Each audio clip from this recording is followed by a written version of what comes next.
নমস্কার, news pole বাংলাতে আমি শ্রাবণী এবং আমার সঙ্গে রয়েছে উপাসনা চৌধুরী। এবং আমরা কথা তো বলি, কিন্তু চা দিয়ে আড্ডা কি মারা হয়? আজকে আমি উপাসনাদির সাথে চায়ে একটু আড্ডা মারি, মানে চায় পে চর্চা যেটাকে বলা হয়। প্রথমে জিজ্ঞেস করবো, উপাসনাদি কেমন আছো? এই চলছে সব কিছুর মধ্যে, লড়াইয়ের মধ্যে, চা খেতে খেতে আড্ডার মধ্যেই চলছে। সবাই তো মমতা বন্দ্যোপাধ্যায়কে নিয়ে কথা বলছে, অভিষেক বন্দ্যোপাধ্যায়কে নিয়ে কথা বলছে। আমি একটু তোমার সঙ্গে কথা বলি, হঠাৎ এই দলকে এত পছন্দ কেন? না না, দলকে পছন্দটা একদমই হঠাৎ নয়, জানো তো। মানে বহুদিনের প্রেম, প্রথম প্রেম। তো সেখান থেকে প্রথম প্রেম কেন? প্রথম প্রেম এই কারণেই, কারণ যখন একদম পুচকে, মানে যখন আমি ক্লাস 7-এ পড়ি, তখন থেকেই প্রথম প্রথম প্রথম দেখায় প্রেম, তোমাদের কথা অনুসারে। তো সেই প্রথম দেখায় প্রেমটা আমার মনে হয় আমার নেত্রীর সাথেই হয়েছে, মমতা ব্যানার্জির সাথেই হয়েছে। তো সেখানে আমি মনে করি যে এই চা খেতে খেতে যখন চর্চাটা করছি না, সেখানে দাঁড়িয়ে চায়ের চুমুকে আমরা যাদেরকে চাই, তোমাকে চাই, এই কথাটাও আমরা শুনে থেকেছি।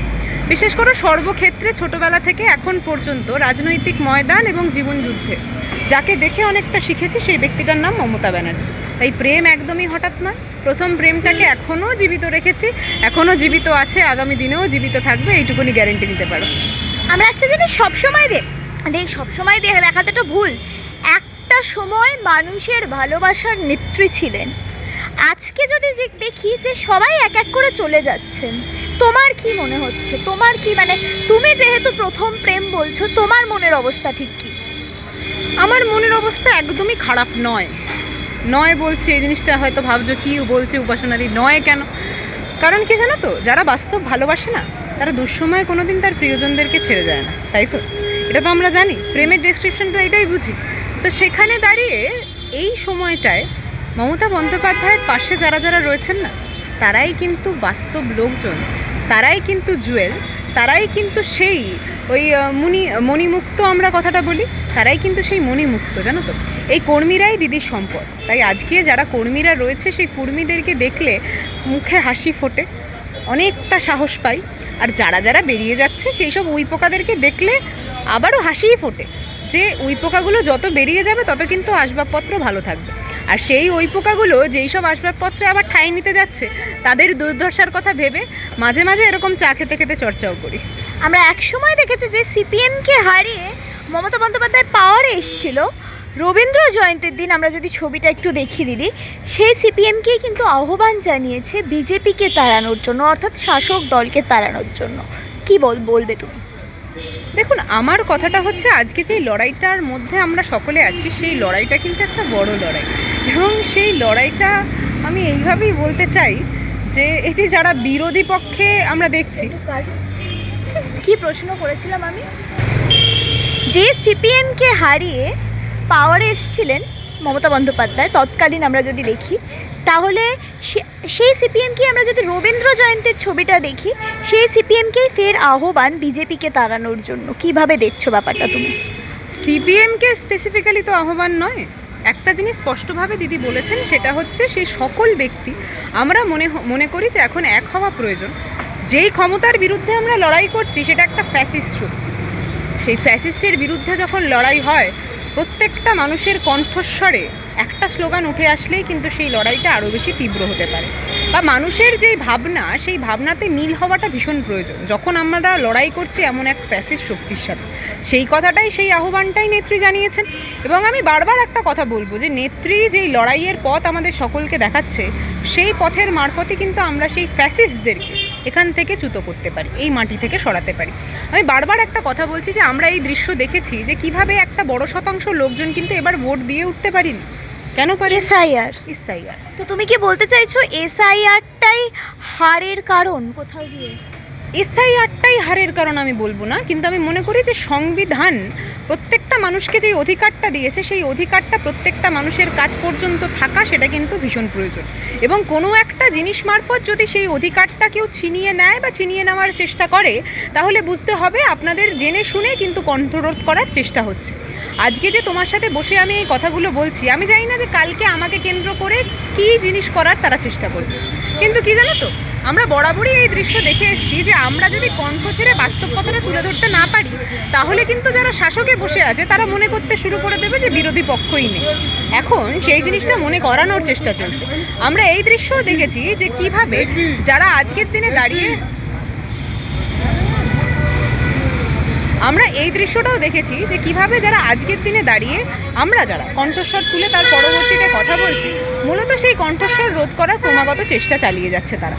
আমি বরাবরই একটা কথা বলে থেকেছি যে আজকের মিডিয়া চ্যানেলদেরকে বুঝতে হবে যে বাস্তব তথ্যটা তুলে ধরা ভীষণভাবে জরুরি। যখন জার্নালিজমের কথা বলি, তুমি অনেকটা ছোট, তুমি সবে সবে যখন এই জার্নালিজম নিয়ে পড়াশোনা করছো, সেই যেই জার্নিটা তোমাদেরকে কি পড়াশোনা করানো হয়, সেখানে মূল মন্ত্র হচ্ছে একটাই, যে বাস্তব তথ্য তুলে ধরবে। কোনোদিন ম্যানুপুলেটেড খবর দিয়ে তার পরবর্তীতে সমাজের উন্নয়ন করা যায় না। আমরা এখন দেখতে পাচ্ছি যে বিভিন্ন খবর চেপে দেওয়ার চেষ্টা হচ্ছে। কিরকম খবর?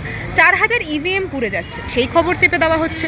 আমরা দেখতে পাচ্ছি যে একটার পর একটা নাবালিকার রেপের ঘটনা, গ্যাং রেপ হয়েছে, সেই কটা ঘটনা আমাদের চোখের সামনে উঠে এসছে।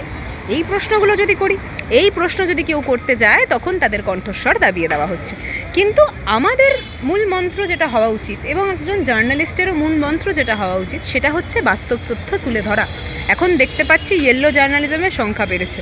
তো এই ইয়েলো জার্নালিজমের যখন সংখ্যা বাড়ে, তখন কিন্তু কিছু সচেতন নাগরিকদের সংখ্যাটা বেড়ে তার পরবর্তীতে ইয়েলো জার্নালিজমের সংখ্যা কমানোর দায়িত্বটাও নিতে লাগে। তুমি যেহেতু গ্যাং রেপের কথা বলছো, নির্যাতিতার মা, অভয়ার মা, অর্থাৎ পানিহাটির বিজয়ী যে এখন বিধায়িকা রত্না দেবনাথ, সে কিন্তু বারবার দাবি তুলছেন যে তৃণমূলের লোকেরাই দায়ী তার সন্তান হারানোর জন্য, এবং নির্মল ঘোষ, তার ছেলে, সবাই, মানে তৃণমূলের একাধিক মানুষ দায়ী তার এইগুলোর জন্য। এবং মানে মমতা বন্দ্যোপাধ্যায় পাওয়ারে থাকাকালীন সে নবান্নে ঢুকতে পারেনি, কিন্তু পাওয়ারে যেহেতু নেই তাই সে নবান্নে ঢুকেছে।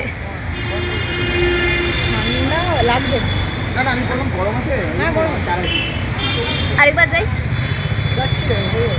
আমরা যে বিষয়টা দেখলাম, তুমি যেহেতু গ্যাং রেপের কথা বললে দিদি, নির্যাতিতার মা অর্থাৎ তিলোত্তমার মা, অভয়ার মা রত্না দেবনাথ কিন্তু একাধিকবার দাবি করেছে যে তৃণমূলের লোকেরাই এই নক্কারজনক ঘটনাটির পেছনে দায়ী। দেখুন, রত্না দেবীর কথা যখন আপনি উল্লেখ করলেন, সেখানে একটা কথা বলতে লাগবে যে আমরা অপেক্ষা করছি যে রত্না দেবী কখন এই প্রত্যেকটা কন্যা, যাদের উপর এরকম নির্মম ঘটনা ঘটছে, সেই পরিবারের পাশে দাঁড়িয়ে তার পরবর্তীতে বলবে যে আপনাদের জাস্টিসের জন্য আমরা কিন্তু পথে আছি। সেটার জন্য আমরা অপেক্ষা করছি। যেই ঘটনা ঘটেছে সেই জিনিসটা অত্যন্ত নিন্দনীয়, আমরা সেটার প্রতিবাদ করেছি। সেই দিন যখন রাত দখল হয়, সেই রাত দখলের মিছিলে আমিও উপস্থিত ছিলাম, এবং আমার মতো অধিকাংশ মানুষ উপস্থিত ছিল। আমরা সেখান থেকে হয়তো পিছুপা কবে থেকে হলাম জানো? আমরা পিছুপা হতে বাধ্য হলাম তবে থেকে, যখন থেকে আমরা এই দৃশ্য দেখতে পারলাম যে সেই জায়গাটা একটা রাজনৈতিক মঞ্চ হিসাবে ব্যবহার করছে বহু লোকজন। সেখান থেকে স্লোগানই যেমন সেখান থেকে যখন ইনকলাব জিন্দাবাদ শুনতে পারি, সেখান থেকে যখন বিভিন্ন স্লোগান শুনতে পারি, সেখান থেকে যখন জয় শ্রীরামের স্লোগান শুনতে পারি, সেখানে যখন দেখতে পারি যে বিভিন্ন দলীয় পতাকা পুড়িয়ে দেওয়া হচ্ছে, সেখানে যখন দেখতে পারি যে কোনো একজন ব্যক্তি স্বাভাবিকভাবে সেই প্রতিবাদে যখন যোগ দিতে যেতে চাইছে, তখন তাদেরকে জুতো দেখানো হচ্ছে, তাদের গাড়িতে জুতো ছুঁড়ে মারা হচ্ছে, যখন দেখতে পাচ্ছি যে তাদেরকে গো ব্যাক স্লোগান দেওয়া হচ্ছে। এমনকি আমরা মিমি চক্রবর্তীরও সেই ছবি দেখতে পেয়েছি, কিন্তু সেই সময় কিন্তু মিমি চক্রবর্তী সাংসদ ছিলেন না, অলরেডি ইস্তফা দিয়ে দিয়েছিলেন। এক্স্যাক্টলি। তাহলে যখন একটা ব্যক্তি প্রতিবাদে যোগ দিতে চাইছে, প্রতিবাদে যোগ দেওয়ার অধিকারটা তো কেউ ছিনিয়ে নিতে পারে না। সেই জিনিসটার বিরোধিতা করে তার পরবর্তীতে কথা বলেছি। কিন্তু এখন একটার পর একটা যে ঘটনা ঘটছে, আমরা তো বরাবরই সেই দিনও জাস্টিসের জন্যই লড়াই করেছিলাম।